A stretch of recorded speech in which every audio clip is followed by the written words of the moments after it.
नमस्कार, मैं हूं सत्येंद्र व्यंजन। सात रंग न्यूज के विशेष कार्यक्रम दुनिया जहान में आपका स्वागत है। आज इस कार्यक्रम में हम बात करेंगे जापान की। जापान की बात हम इसलिए कर रहे हैं कि वहाँ अभी हाल ही में नए प्रधानमंत्री बने हैं, फूमियो किशिदा, और उनके प्रधानमंत्री बनने के एक महीने के भीतर देश में आम चुनाव होने जा रहा है। 31 अक्टूबर को जापान के मतदाता अपनी नई संसद, जिसे कि वहाँ D8 कहा जाता है, उसे चुनने के लिए वोट डालेंगे। चुनाव किसी भी लोकतांत्रिक देश जिसे कहा जाता है वहाँ हो तो वो मौका होता है वहाँ की राजनीतिक व्यवस्था को समझने का या उस पर एक नज़र डालने का, क्योंकि उस देश की जो विदेश नीति है वो वास्तव में असल में वो वहाँ की जो राजनीतिक और आर्थिक व्यवस्था होती है उसी का एक रिफ्लेक्शन होती है। और जापान की विदेश नीति पर आज गौर करना बहुत महत्वपूर्ण हो गया है, इसलिए कि जो एशिया पैसिफिक क्षेत्र जिसे हम लोग कहते थे पहले, अब इंडो पैसिफिक अमेरिका ने उसे कहना शुरू किया और यही नाम प्रचलित हुआ है, उसमें उसकी बहुत बड़ी भूमिका है। बेशक इस इलाके में वह दूसरी सबसे बड़ी आर्थिक ताकत है चीन के बाद, लेकिन अगर उन देशों में देखें जो चीन की घेरेबंदी में शामिल हो रहे हैं तो उसमें वो इस इलाके की सबसे बड़ी आर्थिक ताकत है। और उस देश का ढांचा ऐसा है कि उसकी नीति, उसकी पॉलिसी वही होती है जो अमेरिका चाहता है, इसलिए कि जापान असल में एक क्लाइंट स्टेट है। क्लाइंट स्टेट का मतलब होता है एक देश जो किसी देश के अधीनस्थ हो, उसके अधीन हो।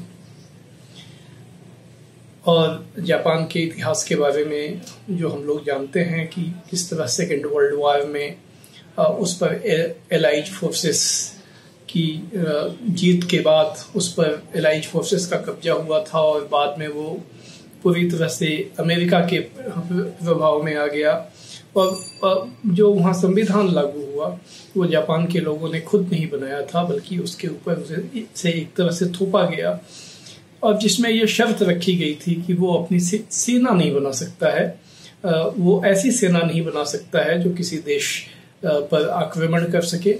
इसलिए वहाँ जो एक फौज की व्यवस्था रही उसे डिफेंस फोर्स कहा जाता है, यानी रक्षा के लिए है।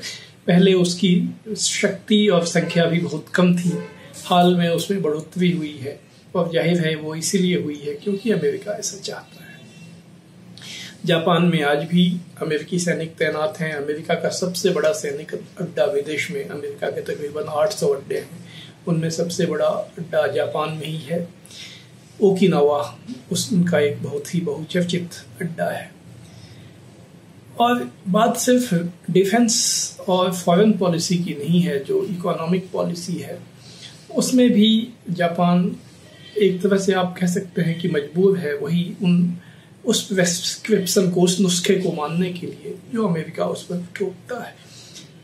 1980 के दशक में किस तरह जब जापान की अर्थव्यवस्था बहुत तेजी से आगे बढ़ी थी और जापान इलेक्ट्रॉनिक्स और मॉडर्न टेक्नोलॉजी का सबसे बड़ा सेंटर के रूप में इमर्ज कर गया था, तो किस तरह अमेरिका ने उसके ऊपर पॉलिसीज को थोपा और उसकी अर्थव्यवस्था को कह सकते हैं कि उसकी जो ग्रोथ की जो संभावनाएं थी उसे बर्बाद किया, यह हम लोग जानते हैं। तो जापान में जो होगा या जापान जिस दिशा में जाएगा वो असल में वह दिशा है जो वहाँ की वस्तु स्थिति है, वो जो अमेरिका चाहता है। अब वो क्वाड का पार्ट है, चीन को घेरने में उसकी बड़ी भूमिका समझी जा रही है। हालांकि पिछले कुछ दशकों में, कुछ डिकेड्स में जापान में ऐसे आंदोलन उभर कर आए हैं जो वहाँ से अमेरिकी सैनिक अड्डों को हटाना चाहते हैं। वहाँ की एक डेमोक्रेटिक पार्टी, ये बात गौर करने की है कि जापान में 1955 में लिबरल डेमोक्रेटिक पार्टी बनी थी नया संविधान लागू होने के साथ, और तब से जो 66 साल का इतिहास है उसमें वो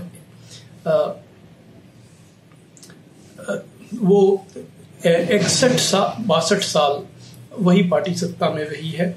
2 बार सिर्फ उसमें अंतराल आया है, एक बार 90 के दशक में आया था 1 साल के लिए, और 3 साल के लिए 2009 से 12 तक जब वहाँ डेमोक्रेटिक पार्टी पावर में आई थी। वो इस वादे के साथ आई थी कि वो वहाँ से अमेरिकी सैनिक अड्डों को हटाएगी, लेकिन फिर एक बार अमेरिका ने वहाँ दखल दिया और एक तरह से कहा जा सकता है कि उस पार्टी को ही डिस्ट्रॉय कर दिया। तो जब भी जापान में चुनाव होते हैं तो यह मानकर चला जाता है कि जो लिबरल डेमोक्रेटिक पार्टी है उसकी जीत होगी, और इस बार भी वही संभावनाएं हैं।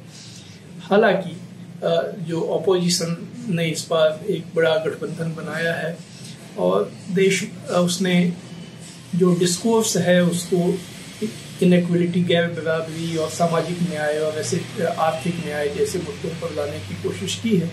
अब ये देखने की बात है कि उससे उसे कितनी कामयाबी मिलती है, लेकिन फिलहाल जो संभावनाएं हैं कि हो सकता है कि कुछ घटी हुई ताकत के साथ एक बार फिर एलडीपी की वहाँ सरकार बनेगी, और एलडीपी की जो नीतियाँ रही हैं जो अमेरिकन प्रेस्क्रिप्शन को लागू करने के लिए, उस दिशा में जापान चलता रहेगा। तो कुल मिलाकर जापान के चुनाव के समय जो चर्चा का क्रक्स है, जो सार बिंदु है, वो यही है कि उसमें बहुत बदलाव होने की गुंजाइश नहीं है। जो बदलाव हो सकता है वो हो चुका है।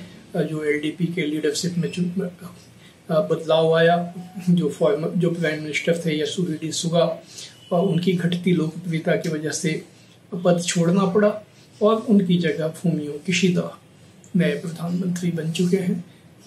अगला जो 31 अक्टूबर के बाद का कार्यकाल होगा, अधिक संभावना है कि यही प्राइम मिनिस्टर रहेंगे। अगर कोई चमत्कारी नतीजे आ जाए तो वो तो फिर एक दीगर बात है, अलग बात है। तो आज बस इतना ही। धन्यवाद।